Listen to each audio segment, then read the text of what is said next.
Hello there, Tina. Are you there? I just had to talk with you about something rather quickly if you had the time. You do know about the family vacation that we're all going to be going on soon, don't you? I was just curious if you were actually thinking that you were going to be coming along with us.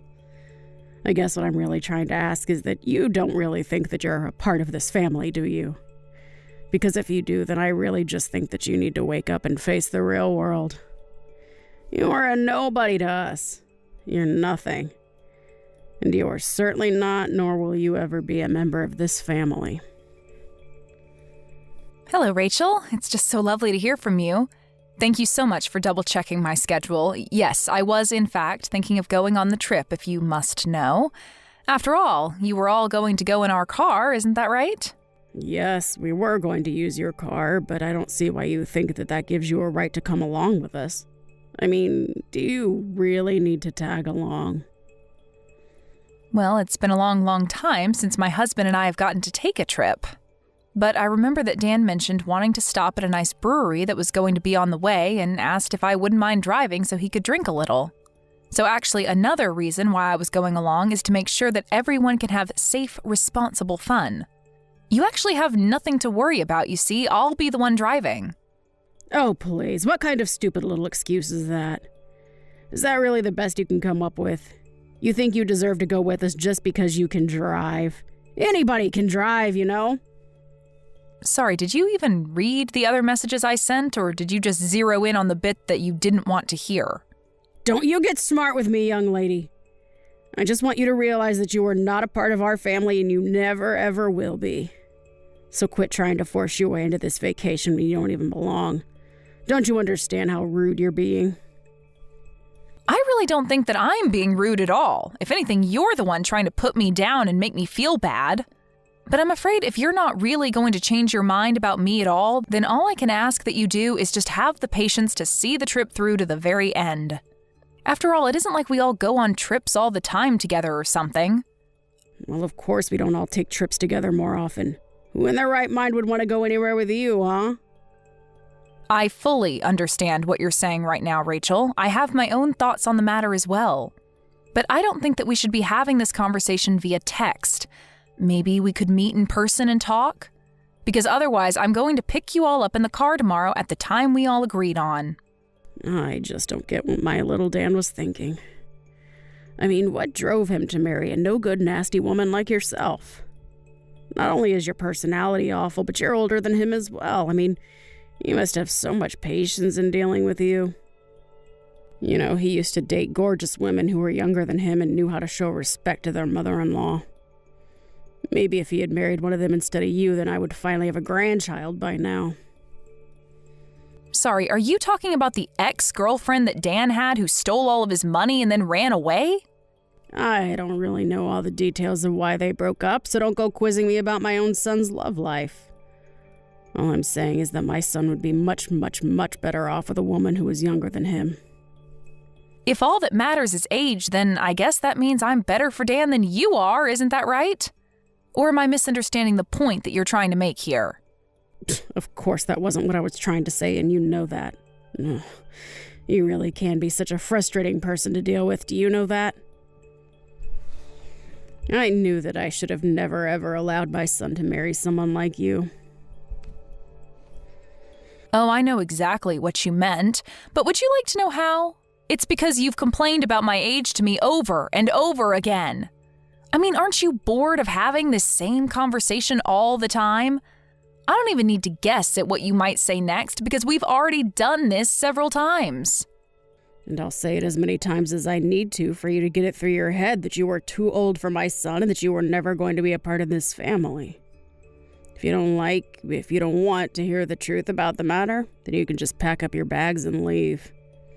Otherwise, I'm going to keep pushing and pushing and pushing until you're at the very end. The very end? What are you talking about now? The very end of what? The very end of your wits, of course. And then you and Dan will finally get a divorce and I can start working on trying to set this family straight again. That's all I really want out of this. So basically you're telling me that your whole purpose with treating me this poorly is just to get me to divorce Dan? Well, I don't know how many times we're going to have this conversation in that case.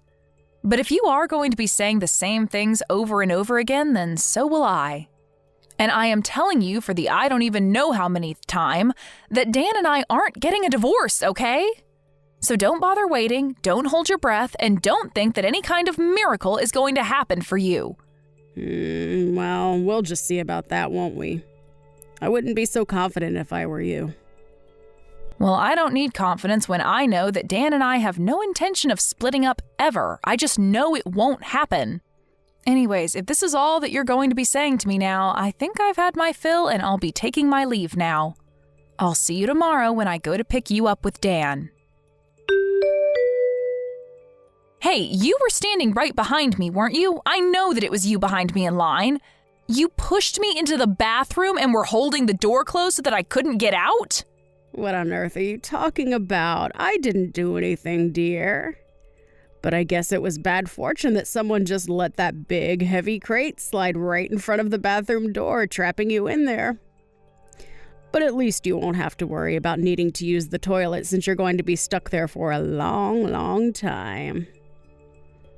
What is the matter with you, Rachel? Is this supposed to be some kind of prank or something? Because it isn't funny. What are you trying to pull here? Well, isn't it obvious? I was just locking you in the bathroom, that's all. I sure hope someone comes by soon to let you out of there, though. I don't get it. Why would you do this to me? I mean, Dan and I go to pick you up in the morning so that we can all enjoy going on a little vacation together, and you lock me in the bathroom? Are you really just going to try and keep me trapped here while you just drive away? Do you really think that you're going to get away with this? You've gone way too far right now. I think the only person that was taking things too far was you. I told you that you were not welcome to come on this family vacation of ours, and you just didn't listen. But now at least we'll finally be able to enjoy ourselves in peace without you.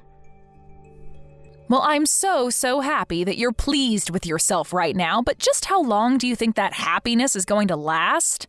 Hold on a second. Why can't I get a hold of Dan? Why won't he pick up my calls?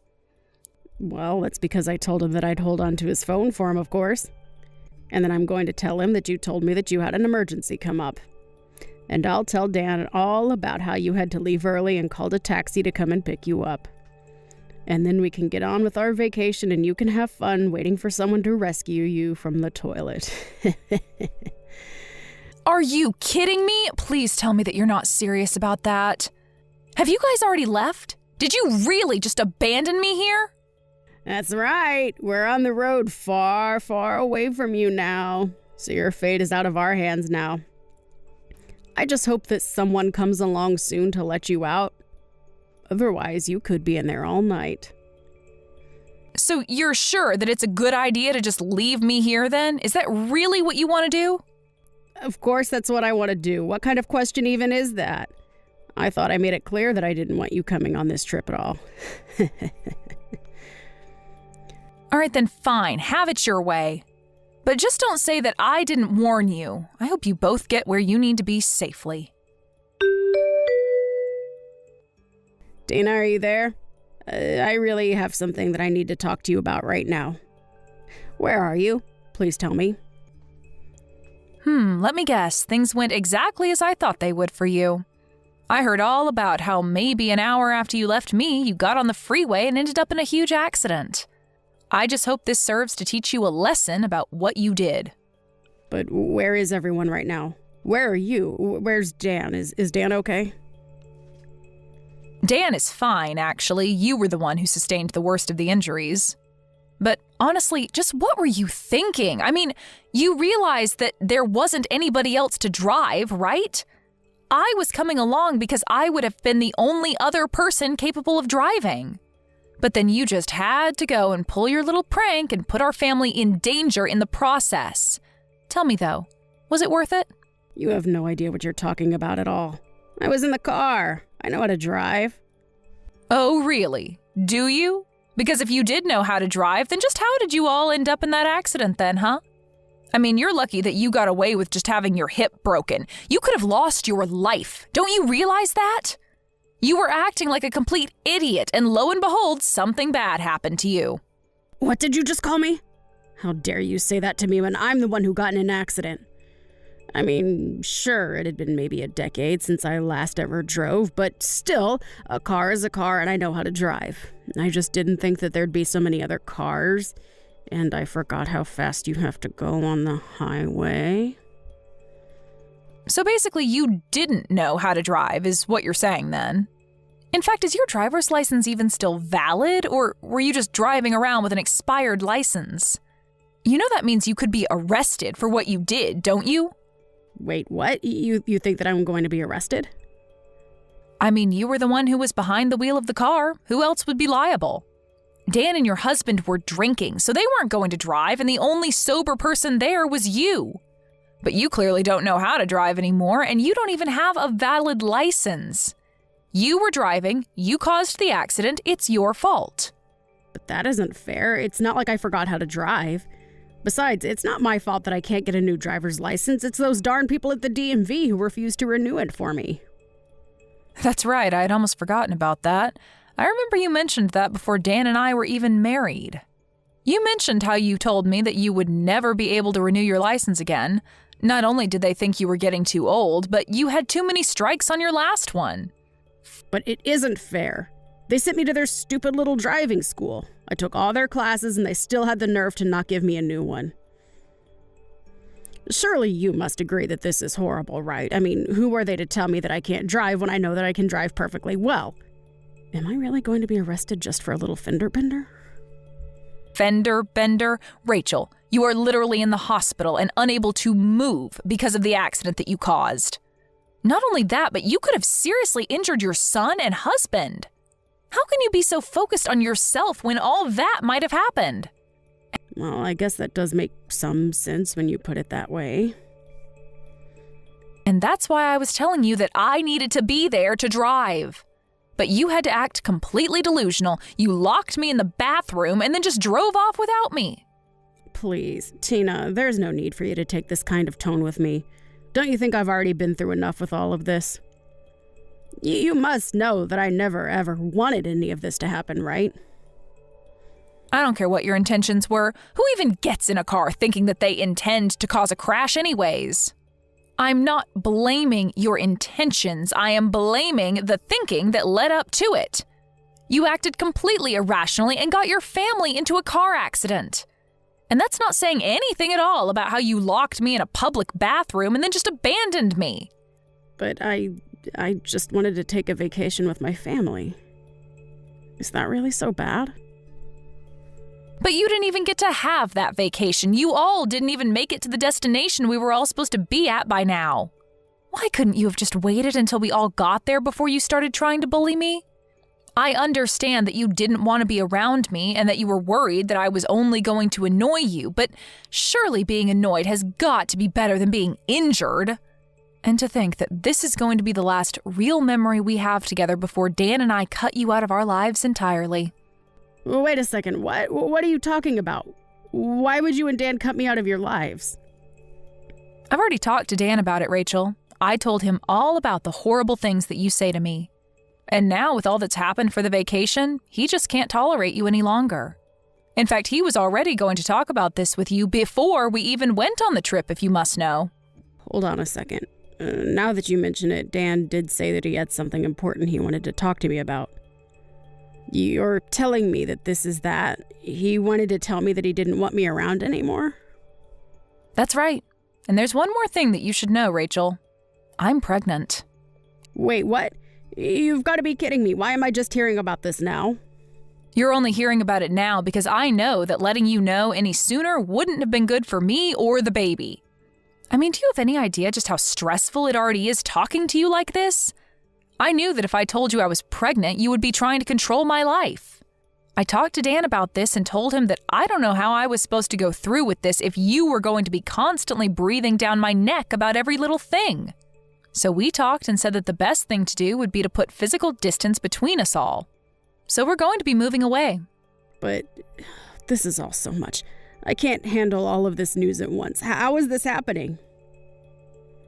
It's happening because we didn't want you to know a word of it, but now that we're about to cut you out of our lives anyways, it doesn't really matter. That, and you never even gave me a chance to speak about my life to you. You were always just interested in putting me down. But now you've gone and made a mistake that can't be undone. And in doing so, you've confirmed every fear about you that I've had. And you've shown your son and husband that you're nothing but a mean bully who doesn't deserve the loving family she has. But wait, Tina, please. If you're pregnant, then this changes everything. I mean, can't we just pretend like nothing ever happened? We can just put all this behind us, can't we? Why didn't you ever tell me about this? I literally just explained to you why I didn't tell you. Did you even read the messages that I was sending you?